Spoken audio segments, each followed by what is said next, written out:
I guess I'll start with how everything spiraled into this mess. I'm 55 now, but to really understand how I ended up here, you've got to go back to when I was fresh out of college. Back then, I thought I had life all figured out. I met this amazing woman. At least she seemed amazing at the time. We had this whirlwind romance, the kind of love story you see in movies. It was fast, passionate, and intense. And before I knew it, we were married. I truly believed I'd hit the jackpot, that I'd found my forever person.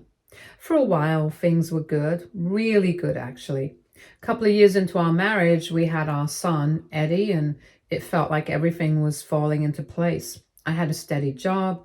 We bought a house with a little yard, and life seemed like it was lining up just how I always imagined it would. You know, that typical picture-perfect family dream you grow up hearing about. But looking back now, I can see that there were cracks in the foundation from the very beginning. At the time, I didn't want to see them, or maybe I did see them, but I convinced myself they didn't matter. I wanted so badly for us to be happy and for us to work that I ignored the red flags. My ex-wife, well, she had this way of taking control of everything. Every decision we made, every disagreement we had, she always had to be right. And if she wasn't, she'd flip the situation until somehow it was all my fault. She was a master at turning herself into the victim and making me feel like I was the one messing everything up. For years, I put up with it. I bit my tongue during arguments, gave in to her demands, and did everything I could to avoid rocking the boat. I told myself it was for Eddie. He was such a great kid, smart, funny, full of curiosity, and I didn't want to be the reason his world fell apart, so I kept the peace, even when it meant putting myself last, even when it meant swallowing my own feelings day after day. But the truth is, you can only do that for so long before it starts eating away at you. By the time Eddie was a young man, I was completely drained. I wasn't just tired. I was worn down in a way that's hard to explain. I'd look at my life and think, is this it? Is this really all there's going to be? I didn't want to spend the rest of my life in a marriage that felt like a never-ending battle where I was always on the losing side. So I made the hardest decision I've ever had to make. I filed for divorce. I knew it wouldn't be easy, but I wasn't prepared for just how ugly it would get. My ex-wife didn't just fight me, she declared war. She used every trick in the book to make me out to be the villain. And the worst part, she dragged Eddie right into the middle of it. She told him I didn't care about him, that I was leaving because I was selfish and couldn't handle being a husband or a dad. She twisted every argument we'd ever had into some story about how I was distant and unloving. She conveniently left out all the years of her manipulation, all the times she pushed and pushed until I had nothing left to give. Instead, she fed Eddie lies, planting seeds of doubt in his mind. And the worst part, he believed her. Eddie wasn't a kid anymore. He was almost 20 when everything went down. He was old enough to make up his own mind. And when he testified against me during the divorce proceedings, I realized just how deeply he believed her version of things. Hearing him say those things in court, things that weren't true, broke something in me. I'd spent years coaching his soccer team, helping him with school projects, staying up all night when he was sick, and just trying to be a good dad. Sure, I wasn't perfect, but I cared. I was there. None of that seemed to matter. In the end, the court ruled that I had to pay her a significant amount of money, alimony or spousal support or whatever the technical term is. All I knew was that it was going to be a financial blow, but I figured I'd survive. What I wasn't prepared for was the emotional cost of losing Eddie. At first, I tried to reach out to him. I understood he was busy, college, friends, figuring out his life. I knew he was at an age where he was supposed to be out in the world, living his life, but it still stung. He always seemed to have time for his mom, but he couldn't spare a few hours for me, not even during the holidays. I'd call and text, trying to make plans. I'd suggest grabbing dinner, catching a game, or just hanging out. But the answer was always the same. He was too busy. He had homework, or he was going out with friends, or he had something else going on. At first, I tried to tell myself it was normal, that he was just being a typical 20-something, caught up in his own world. But as time went on, it became clear that he just didn't want to spend time with me. And that realization hit harder than anything else. It felt like I was slowly fading out of his life, like I'd become this distant figure he didn't really care about anymore. I wanted to tell him how much it hurt, how much I missed him, but I didn't want to guilt him into spending time with me, so I stayed quiet. And with every passing holiday, every missed birthday, every unanswered message, I felt like I was losing him more and more. I did everything I could to stay connected with Eddie. Even after he stopped visiting, I sent him texts, emails, birthday cards, Christmas gifts, whatever I could think of to remind him I was still here, that I still cared. But his responses, when they came, were short and cold. Most of the time, it felt like I was texting into a void. I'd hear later from mutual friends or family that he'd thrown out the cards or left the gifts unopened. That stung more than I could admit at the time. Worse, I found out through those same channels that Eddie was telling people I was a terrible father, that I didn't care about him and had abandoned him. Hearing that broke something in me, but at the same time, I couldn't fully blame him. He was a teenager, being manipulated by someone who was a master at playing the victim. His mom had spent years twisting things to make me the bad guy, and he'd grown up believing her version of events. I understood that. Still understanding, it didn't make the rejection hurt any less. One memory in particular still sticks out. It was a holiday weekend, and I planned this big trip just for the two of us. We were going to go hiking, something we'd always loved doing together when he was little. I'd spend weeks planning everything down to the smallest detail, trying to make it a perfect weekend. Then, the night before he called me, he said he couldn't come because his mom had planned some last-minute family event, and he felt like he had to go. I could hear it in his voice. He didn't want to cancel, but he'd already made his choice. I told him it was okay and that we could always reschedule, but after I hung up, I just sat there staring at the packed bags by the door. That trip never happened. And looking back, I think that was one of the last times I tried to make plans with him. I just couldn't take the disappointment anymore. Life kept going like it always does. A few years later, I remarried. My wife and I decided not to have kids, though. Losing Eddie left a hole in me, and the thought of starting over, of risking that kind of heartbreak again, was just too much. Instead, I focused on my work and tried to be the best husband I could be to my new wife. We built a good life together, stable, happy, full of love. But no matter how much time passed, there was always this ache in my chest whenever I thought about Eddie. I'd see dads playing with their kids at the park or hear my co-workers talk about their kids' milestones, and it would hit me all over again. I'd wonder what Eddie was up to, if he was okay, if he ever thought about me. Then, out of nowhere, a few months ago, Eddie reached out. He's 30 now and a father himself. He told me his wife had cheated on him and left, and now he's raising his 3-year-old son on his own. He said he needed advice and that he finally understood how hard things must have been for me back then. He admitted he'd been wrong about a lot of things and said he wanted to reconnect. He told me his mom didn't get what he was going through, that she just brushed off his struggles and hadn't been much help with his son. And then he apologized for the things he said, for how he treated me, and for letting so much time pass. He said he wanted us to rebuild our relationship and to start fresh. I should be happy, right? This is everything I've wanted for years, to have him see the truth, to have him come back into my life. And still, I'm torn. On the one hand, he is my son. I've missed him every single day since he walked out of my life.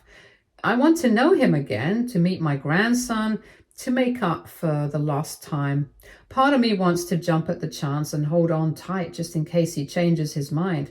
But on the other hand, I can't forget the pain he caused me, the things he said in court, the way he cut me out of his life, the years of silence. It all left scars. I can't help but wonder what his real motives are. Does he really want to fix things? Or does he just need help now that he's in over his head? And then there's his mom. Is she still in his ear, still pulling the strings behind the scenes? Has he really broken free from her influence? Or is this just another way for her to manipulate the situation? I've been lying awake at night, replaying everything over and over. I try to put myself in his shoes. He's hurting, he's overwhelmed, and he's probably realizing how tough life can get. But then I ask myself, why now? Why wait until things got this bad to reach out? And the question that keeps eating away at me is this: am I wrong for hesitating? Does it make me a bad father to protect myself after everything that's happened? Update 1. It's been a few days since Eddie reached out and I can't stop thinking about it. His message just keeps playing over and over in my head. Every word feels like it's stuck on repeat and I still don't know how to respond. I haven't even tried typing out a draft yet. Part of me wants to grab my phone, call him up and say, yes, let's do this. Let's talk. Let's fix everything. But there's another part of me, a louder, more cautious part, that's telling me to slow down, to really think this through before I make a move. I keep replaying the past in my head like a movie I've seen too many times but can't stop watching. I think about the things Eddie said back then, how he believed every lie his mom told him. I think about how everything crumbled, how the bond we had just disappeared. And then the silence, the years of nothing. It all comes rushing back and it's like I'm living through that pain all over again.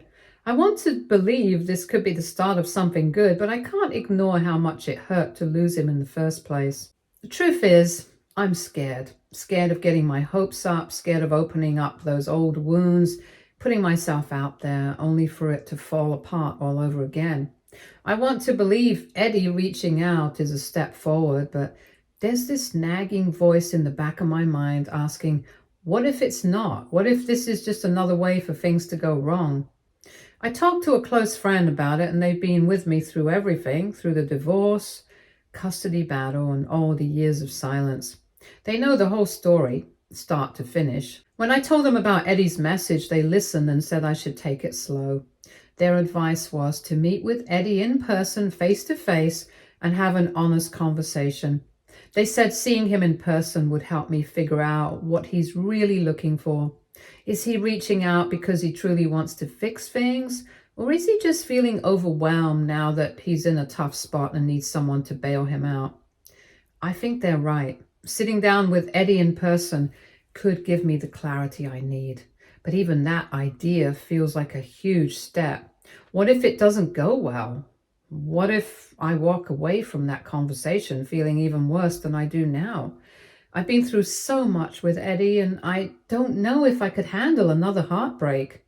I've been down that road before and I barely made it through the first time. So I'm stuck between wanting to keep myself safe and wanting to take the risk. I know the only way to move forward is to make a choice, but it's not as simple as just sending a text or agreeing to meet up.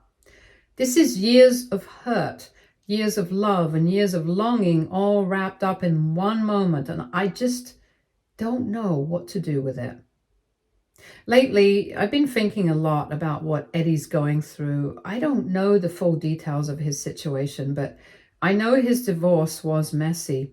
He's a single dad now, raising a 3-year-old on his own, and I can only imagine how tough that must be. I know how overwhelming it is to feel like you're carrying the weight of the world on your shoulders, and even though he hurt me, I can't help but feel for him. There's a part of me that wonders if he's reaching out because he's truly ready to rebuild our relationship, or because he's struggling so much that he doesn't know where else to turn. Either way, it's hard not to feel sympathy for him. I know what it's like to feel like you're in over your head, and I can't help but wonder if that's where he is now. But if there's one thing I do know, it's this. If I decide to meet him, it's not going to be about fixing our relationship, not right away at least. It's going to be about my grandkid. She's the one who really matters now. She didn't ask to be part of any of this messy history, and she deserves to have a grandfather in her life who cares about her. If Eddie's serious about wanting to rebuild things, he's going to have to understand that she's my priority. So that's where I'm at now. I'm still feeling a bit lost, but I'm also feeling a bit hopeful. Maybe this is the start of something new, or maybe it's just another chapter in our complicated relationship. Either way, I'm ready to face it. Update 2. It's been a few more days since Eddie reached out, and everything's taken a turn I never could have predicted. I was still mulling over how to respond to his message, torn between hope and hesitation when my ex-wife Cecilia showed up at my house completely out of the blue. She didn't even knock, just barged into my house like she owned the place, like she had every right to be there. I barely had time to register what was happening before she came at me like a hurricane. Her face was beet red, her jaw tight, and her hands were clenched into fists like she was ready for a fight. Before I could even get a word out, she started yelling. It felt surreal, like something out of a bad TV drama. But this was painfully real. Her voice was sharp, cutting through the air as she accused me of manipulating Eddie. She said I must have been feeding him lies, turning him against her, poisoning his mind. The anger in her voice was so thick I could practically feel it in the room. Her words hit me hard. I hadn't even talked to Eddie yet. Not a phone call, not even a reply to his message. I've been taking my time trying to figure out how to approach it without making things worse. But none of that mattered to Cecilia. She didn't care about what was true or not. She'd already decided I was the villain in this story, and she wasn't about to let facts get in the way of her narrative. She didn't just stop accusing me either. She went all in, dredging up every bitter memory from our divorce like she'd been saving them for this exact moment. Every argument, every mistake, real or imagined, she threw it all at me, one after another, like she wanted to bury me under the weight of it. Her voice echoed through the room as she stormed back and forth, knocking things off the table, picking stuff up only to slam it back down like she was trying to prove some kind of twisted point. And then she grabbed the photo.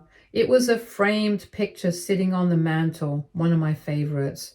It was me and Eddie from years ago. He couldn't have been more than 9 or 10. I remember that day so well. He just scored his first soccer goal, and the way his face lit up, you'd think he'd just won the World Cup.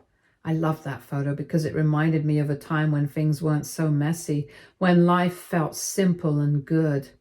Cecilia yanked it off the mantle like it was some kind of evidence. She held it up, shaking it in front of me as if it proved her point. "You have no right to be in his life after everything you've done," she screamed. Her voice cracked a little when she said it, but there was no mistaking the venom behind her words. That's when I snapped. I'd been standing there trying to stay calm, trying to keep my cool while she tore into me. But seeing her holding that photo, shaking it like it was a weapon, was the final straw. I took a deep breath, forcing myself to keep my voice steady, and said, "Put the photo down and get out of my house." She froze for a second, staring at me like she couldn't believe I just said that, but I wasn't done. I told her plain and simple that if she didn't leave right that second, I was going to call the cops, and I meant it. I wasn't going to let her destroy my house or drag me back into the chaos I'd spent years trying to escape. For a moment, I thought she might actually listen. She stood there, clutching the photo, her face flickering between anger and disbelief. But instead of leaving, she launched into a whole new rant, this time about Eddie. She called him ungrateful and selfish, said he had no idea how hard she worked to give him that life he had. Then she started ranting about how he'd been blaming her for everything ever since his own divorce. She said he was holding grudges, acting like she was the problem, and how his therapist had brainwashed him into thinking she was the root of all his issues. And then she dropped a bombshell. She said Eddie had been struggling with severe anxiety and depression ever since his wife left him. He'd been having panic attacks, bad ones. There was even a point where he was hospitalized after one particularly bad episode. She told me he'd been seeing a therapist, and it was the therapist who had encouraged him to reach out to me as part of his healing process. Hearing that hit me like a freight train. I had no idea Eddie was going through all of this. Sure, I knew his divorce must have been hard, but I didn't realize how much it had broken him. I had no clue he was carrying all that pain, all that weight on his own. Cecilia kept talking, her words sharp and relentless, but I stopped listening. My mind was spinning, trying to process what she just told me. All I could think about was Eddie, my son, struggling in ways I couldn't have imagined. I thought about him having panic attacks and feeling lost and overwhelmed. I thought about all the years I tried to reach out, texts, emails, voicemails, only to be met with silence. I thought about the distance, the hurtful things he'd said in court all those years ago, and the wall that had grown between us. But more than anything, I thought about how much I still cared. No matter what had happened between us, no matter how many scars I carried, Eddie was still my son. And even though I didn't know where to start or how this was going to play out, one thing was clear: I couldn't turn my back on him now. He's my son. No matter how much pain he's caused me, I can't just ignore that. Eventually, Cecilia stormed out, slamming the door behind her, leaving me sitting there in the middle of my living room, surrounded by the mess she'd made, both literally and emotionally. I sat there for a long time, just trying to make sense of everything. It was clear now why Eddie had reached out. He wasn't just looking for closure or trying to reconnect for the sake of it. He was struggling, really struggling, and he didn't know where else to turn. After a lot of soul searching, I made my decision. I picked up my phone and wrote Eddie a message. I told him I was sorry for everything he'd been going through, and I'd like to meet up if he still wanted to talk. I said I didn't know if we could fix everything between us, but I was willing to try. Before I could second guess myself, I hit send. Now I'm just writing to hear back from him. My emotions are all over the place: anger, sadness, guilt, hope. But for the first time in a long time, I feel like I have some clarity. Eddie needs me, and no matter what's happened in the past, I'm willing to be there for him. I know this isn't going to be easy. The wounds from our estrangement are still there, and I'm not naive enough to think we can just pick up where we left off. But I also know that if there's even a chance to rebuild our relationship, I have to take it. He's my son, and despite everything, I still love him. Hopefully, everything gets better from here ahead. Update 3. Hello guys. So many of you asked for an update, so here it is. Eddie and I finally met. It wasn't some grand emotional reunion. It was quiet, awkward, and a little tense, but it happened. He brought his daughter, my granddaughter, with him. She's 4 years old, with big brown eyes and a shy smile that reminded me so much of Eddie when he was that age. Seeing her was like a punch to the heart. I hadn't even known her name until that moment, Rory. She clung to Eddie's leg, peeking out at me like I was some stranger, and I guess to her, I was. We met at a park, neutral ground. Eddie looked tired, like he hadn't slept in weeks. His face was thinner, and there was a heaviness in his eyes that I hadn't seen before. He didn't say much at first, just thanked me for meeting him. Rory stayed close to him, played with a toy she'd brought along while we sat on a bench and talked. Eddie opened up about everything: his divorce, his struggles as a single dad, his mental health. He told me about the panic attacks, the therapy, and how he felt like he was failing as a father. He admitted that he'd been carrying around guilt for years about how he treated me during the divorce. He said he didn't expect me to forgive him, but he wanted me to know he was sorry. I listened. I didn't interrupt. And when he finished, I took a deep breath and told him the truth. I said that I couldn't just erase the past, that what happened during the divorce still hurt, and that it wasn't something I could forget. But I also told him that I was here now, of course, for him, but mainly for my grandkid. She's innocent in all of this, and she deserves to have a grandfather in her life. I made it clear that my priority right now is her, not fixing our relationship, not rehashing old wounds, but making sure she has someone stable in her life. Eddie nodded in understanding, not trying to argue or justify anything, which was unexpected. He simply said he appreciated that I was willing to be there for Rory. His words carried a weight I hadn't heard from him in years, and for a moment it felt like he was letting his guard down. Then he shared something that caught me off guard. He told me his ex-wife had emptied their joint bank account before she left. Of course, he had some savings on his own, but she had taken almost everything, leaving him to manage on his own with Rory. He admitted that ever since he'd been struggling to make ends meet, balancing therapy costs, childcare, and everyday expenses, the weight of his words hit me like a brick. It wasn't just about the emotional toll he'd been carrying. He was fighting to keep his and Rory's lives afloat financially, too. I couldn't help but feel angry for him. The thought of someone abandoning him and their child like that, with no regard for the consequences, was infuriating. At the same time, it made his situation feel even heavier. He wasn't just trying to piece his life back together. He was doing it with one hand tied behind his back. I told him he needed to take action. He couldn't just let her get away with it. Filing a police report and consulting a lawyer were non-negotiable steps he had to take. He seemed hesitant at first, reluctant to make things more complicated than they already were, but I pressed the point, reminding him that this wasn't just about him, it was about Rory. Letting this slide wasn't an option if he wanted to give her the stability she deserved. I even offered to help him find a lawyer if he didn't know where to start. It was a small gesture, but one I hoped would show him he wasn't completely alone in this. It seemed to sink in because he nodded, though I could see the hesitation still lingering in his expression. By the end of our meeting, something had shifted, even if only slightly. The tension that had been hanging between us from the start felt a little lighter. Things weren't magically fixed, but it felt like a first step, small but significant. Rory, who had been keeping her distance at first, began to warm up to me as the afternoon went on. By the time we left, she let me push her on the swings, and the sound of her giggling brought a knot to my throat.